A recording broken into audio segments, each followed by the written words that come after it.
અમદાવાદમાં દુષ્કર્મની વધતી ઘટનાઓને લઈને આમ આદમી પાર્ટીના મહિલા મોરચાએ ગુજરાત સરકાર સામે આકરા પ્રહાર કર્યા.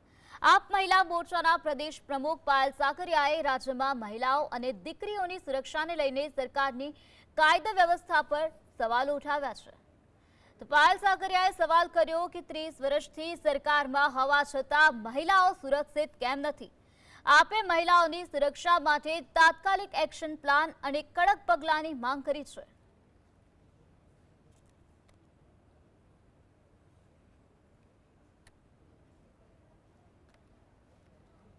હોસ્ટેલની અંદર રહે છે અને ભણવા માટે કંઈક મહેનત કરી રહી છે તો ત્યાં સિક્યુરિટી ગાર્ડ જ એમનો બળાત્કાર કરે છે.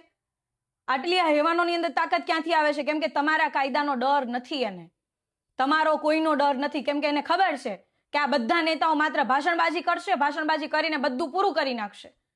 એટલા માટે આ હેવાનોમાં ડર નથી. ખરેખર ગુજરાતના તમામ લોકો માટે આ શરમજનક ઘટના છે.